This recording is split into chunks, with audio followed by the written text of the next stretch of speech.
ये बहुत बढ़िया बात इन्होंने कही मेरे बारे में, मेरे सम्मान में, कि मैं शब्द से अर्थ निकालता हूँ, शब्दों से अर्थ निकाल लेता हूँ, अलग अलग अर्थ निकाल लेता हूँ। ऐसा करने की ज़रूरत पड़ती नहीं है। जब माइक पे खड़े होते हैं तो फिर हम ही सबसे बड़े होते हैं। हास्य रस के कवि के पास में कॉन्फिडेंस के अलावा और कुछ नहीं होता है जी। उर्दू का एक शायर मरने के बाद में दोज़ख में गया। दोज़ख समझते ना आप लोग? जी, नर्क में गया। तो उर्दू का एक मज़हिया शायर मरने के बाद में दोज़ख में गया तो यमराज को लग रहा था कि ये घबरा जाएगा, यहाँ सीन देख के, भयानक सीन होते हैं दोज़ख में तो। हाँ। लेकिन हास्य रस का वो शायर न घबराया, मज़हिया शायर, बल्कि जोर जोर से ठाके लगाने लगा। अच्छा। तो यमराज ने पूछा हंस क्यों रहा है? तो उसने कॉन्फिडेंस से कहा कि हमने किया गुनाह तो दोज़ख हमें मिली। हाँ। हमने किया गुनाह तो दोज़ख हमें मिली। दोज़ख का क्या गुनाह था, दोज़ख को हम मिले। मैं बताता हूँ आपको आज क्या ज़माना बदल गया। आज की एजुकेशन, आज के बच्चे कितने शार्प हैं। किसी ज़माने में बच्चे भोले भाले होते थे, आजकल केवल भाले होते हैं। क्योंकि टेक्नोलॉजी आ गई है, कंप्यूटर आ गया है, बच्चे कंप्यूटराइज पैदा हो रहे हैं। एक मास्टर ने बड़ा भोंडा सवाल बच्चे से पूछा कि 100 चूहे खा के बिल्ली हज को चली। ये तो कहावत है, लेकिन उसने हज को गायब कर दिया। अच्छा। और कहा कि खाली स्थान भरो। 100 चूहे खा के बिल्ली चली, बोलो। तो बच्चे ने जवाब दिया कि 100 चूहे खा के बिल्ली टेढ़ी मेढ़ी चली।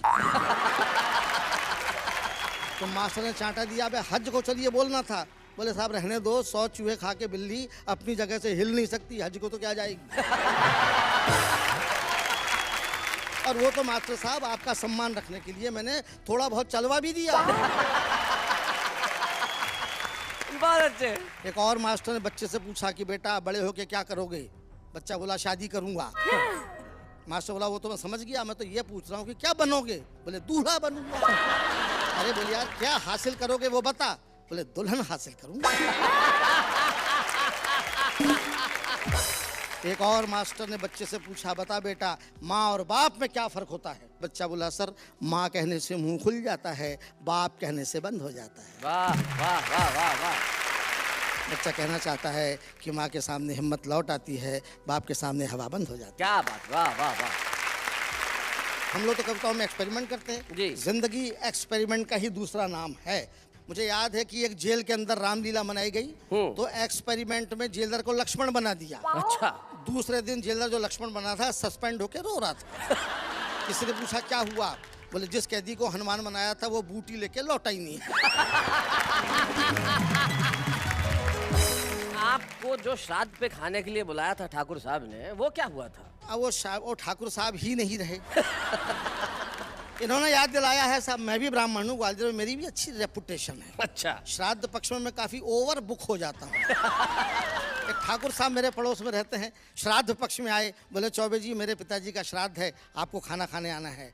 मैंने कहा ठाकुर साहब मैं श्राद्ध का नहीं श्रद्धा का खाता हूँ। क्या बात है, वाह वाह वाह वाह वाह, बहुत अच्छे। समझा नहीं। बोले क्या मतलब? मैं कहा जब तेरे पिताजी जिंदा थे तब कभी क्यों नहीं बुलाया? तब कभी नाश्ते पे भी नहीं बुलाया, मरने के बाद में डायरेक्ट लंच पे बुला रहा है। मैं तेरे पिताजी का एजेंट हूँ क्या? मैंने कहा मैं तो नहीं आ रहा। तो ठाकुर बुरा मान गया, बोले नहीं आओगे तो अगले साल तुम्हारा ही मनेगा। उस बात से मैं टेंशन में आ गया। मैं उसके पिता के साथ में खाना खाने गया, पालती मार के बैठा, 3 घंटे तक नॉन स्टॉप खाया। अच्छा। ठाकुर भी मेरी क्षमता देख करके ऊब गया, बोला बीच में पानी तो पी लो। मैंने भी कह दिया बीच आने तो दे। ठाकुर ऐसा भागा फिर नहीं दिखा। इस देश में पेट की अनंत संभावनाएं हैं, पेट में कुछ भी कितना भी जा सकता है। मुझे याद है एक हाथी का ऑपरेशन हुआ, ऑपरेशन के बाद में डॉक्टर ने नर्स से पूछा अपने औजार तो गिन लिए, पूरे तो हैं? नर्स बोली डॉक्टर साहब औजार तो पूरे हैं मगर छोटे वाले डॉक्टर साहब नहीं दिख रहे। तो ये जो मेरा फूला हुआ पेट आप देख रहे हैं, ये खाने के मारे नहीं मस्ती के मारे फूला हुआ है। लोग समझते हैं बहुत ज़्यादा खाता हूँ, यकीन कीजिए मैं बहुत कम खाता हूँ।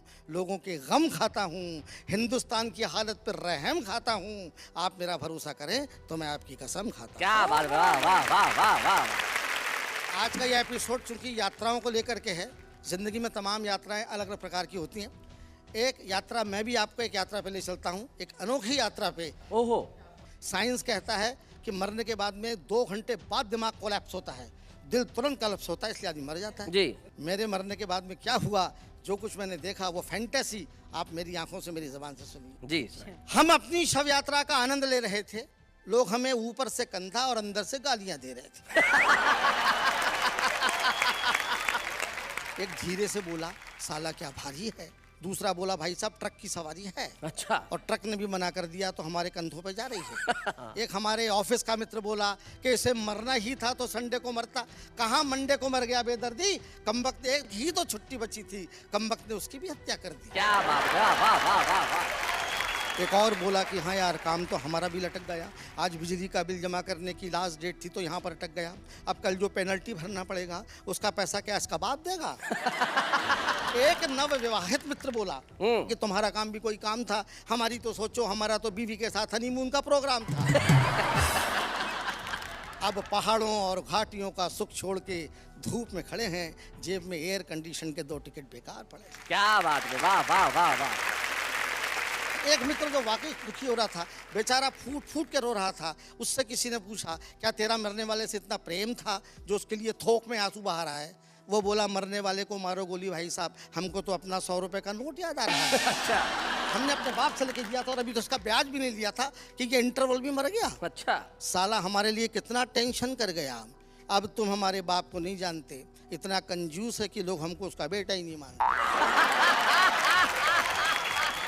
अब बताओ, ऐसी लड़की में ये मर लिया, अब हम अपने बाप को क्या मुंह दिखाएंगे, उनको पता चलेगा तो 100 रुपए के लिए हमको बेच आएंगे। क्या बात है, वाह वाह वाह।